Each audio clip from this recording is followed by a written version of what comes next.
Hi part 2లో మనం చూసుకోవచ్చు. ఇప్పుడు చెప్పాను కదా పార్ట్ 1లో అంటే హనుమంతుడు వెలిసాడు అని ఎగ్జాక్ట్ ముందుకు చూసుకోవచ్చు. స్టెప్స్ అన్నీ దాదాపు 50 స్టెప్స్ ఉండొచ్చు.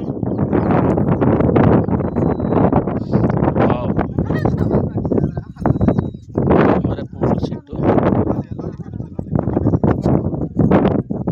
ఒకసారి చూసుకోవచ్చు. మనం టౌన్కి వెళ్తున్నాం. ఎగ్జాక్ట్లీ డౌన్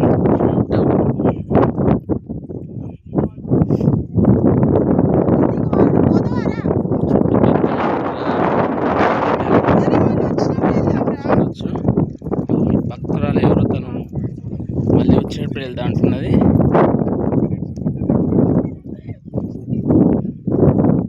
చూడవచ్చు ఎన్ని స్టెప్స్ ఉన్నాయి మనకు. మేబీ స్టెప్స్ చాలా తక్కువ, 100 కూడా ఉండవు. కాకపోతే హైట్ ఉంది, హైట్ చాలా ఉండేసరికి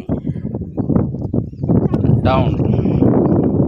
పార్ట్ 1లో చెప్పినట్టు పంతులు గారు హనుమంతుల వారు వెలిసారని చెప్పారు కదా. మనం ఇప్పుడు అదే వెళ్తున్నాం టౌన్కి. ఒకసారి చుట్టుపక్కల కొండలు చూడండి ఎలా ఉన్నాయి. ఒకసారి అద్భుతమైన ప్రశాంతమైన వెదర్లో చాలా అద్భుతం. చాలా చుట్టుపక్కల పొలాలలో చూడండి కొండలు. ఆ కొండ మార్గాల్లో నడవడం అంటే చాలా ఎంతో థ్రిల్లింగ్గా ఉంటుంది. అగో వచ్చేసింది హనుమంతుడి. అదిగో మనకు అక్కడ అవుపడుతుంది రేకుల షెడ్డు. హనుమంతుల వారు వెలిసారంట అక్కడ. పంతులు వారు చెప్పినట్టు ఎగ్జాక్ట్ దగ్గరకు వచ్చాం, చాలా దగ్గరికి. చూసుకోవచ్చు మనం వచ్చిన రూట్ అది.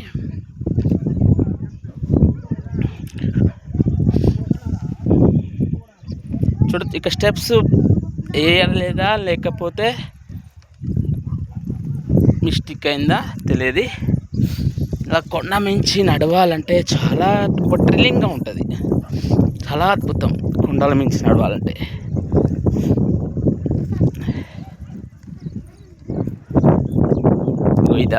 ఇలా బాబు వెళ్తున్నారు చూడండి ఒకసారి. ఈ మార్గంలో మనం వెళ్ళొచ్చు. అదిగో వావ్, జై శ్రీరామ్, జై హనుమాన్. గజస్తంభం చూడవచ్చు మనం.